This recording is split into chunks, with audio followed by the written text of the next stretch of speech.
ಶಿವಾಜಿನಗರ ವ್ಯಾಪ್ತಿಯಲ್ಲಿ ಒಂದು case register ಆಗಿದೆ ಸದ್ಯಕ್ಕೆ. ಡೆಪ್ಟಿ ಕಮಿಷನರ್ ಈಸ್ಟ್ ಅವರು ಅಲ್ಲಿ ಸ್ಪಾಟಲ್ಲಿದ್ದಾರೆ. ಅವರು ಸ್ಟೇಷನ್ ಹೋಗಿ ಸದ್ಯಕ್ಕೆ 5 ಜನಕ್ಕೆ ನಾವು ವಶಕ್ಕೆ ತಗೊಂಡಿದ್ದೇವೆ.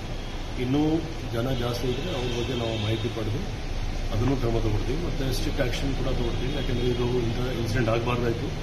ಇದು ನಡೆದಿದೆ, ಅದು ಯಾವ ಕಾನೂನಿಗೆ ಅವ್ರ ಕೈ ತಗೊಳ್ಳಿಕ್ಕೆ ಸಾಧ್ಯನೇ ಇಲ್ಲ. ಕೋರ್ಟ್ ಇದೆ ಅಥವಾ ಲೀಗಲ್ ಪ್ರಕಾರ ಏನು ಯಾರು ಮಾಡಬೇಕು ಮಾಡಿ, ಬಟ್ ಸರ್ಕಾರದ ಆದೇಶ ಅನುಸಾರ ಎಲ್ಲ ಕಡೆ ಫುಟ್ಪಾತ್ ಕ್ಲಿಯರೆನ್ಸ್ ಆಗ್ತಾ ಇದೆ. ಸೊ ಇದರಲ್ಲಿ ಯಾರು ಸಿಬ್ಬಂದಿಯವರು, ಸರ್ಕಾರಿ ಸಿಬ್ಬಂದಿಯವರು ಅವರು ಸರ್ಕಾರ ಪರವಾಗಿ ಕೆಲಸ ಮಾಡ್ತಾರೆ. ಸೊ ಇದೊಂದು ಕೆಲಸ ಮಾಡುವಾಗ ಯಾರಿಗೆ ಕಾನೂನು ಕೈ ತಗೊಳ್ಳಿಕ್ಕೆ ಪ್ರಶ್ನೆ ಇಲ್ಲ. ನಾವು ನಿರ್ದಿಷ್ಟವಾಗಿ ನಾವು ಸ್ಟ್ರಿಕ್ಟ್ ಆ್ಯಕ್ಷನ್ ತಗೊಳ್ತೀವಿ. DCP ಹೋಗಿದ್ರೆ ಜಾಯಿಂಟ್ ಕಮಿಷನರ್ ಹೋಗ್ತಾ ಇದ್ದೀವಿ. ಟೋಟಲ್ ಇಂಜೂರ್ಡ್ ಎಷ್ಟು ಚೆನ್ನಾಗಿದೆ ಸರ್? ಈಗ ಅದು ನಾವು ಡೀಟೇಲ್ಸ್ NLC ತಗೊಳ್ತಾ ಇದ್ದೀವಿ. ಬಟ್ ಇಂಜರ್ಡ್ ಅಂತ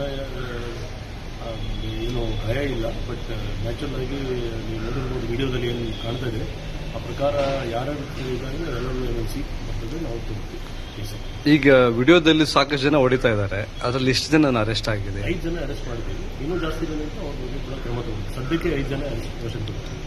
ಓಕೆ. ಈ ಮೊದಲಿಗೆ ಹೊಡಿತಾರ ಅವ್ರೇನೊಂದು ಸಂಘಟನೆಯವರ ಅಥವಾ ಅದೆಲ್ಲ ವೆರಿಫೈ ಆಗ್ತದೆ. ತಕ್ಷಣ ನಮ್ಮವರು ಅಟೆಂಡ್ ಆಗಿದ್ದಾರೆ.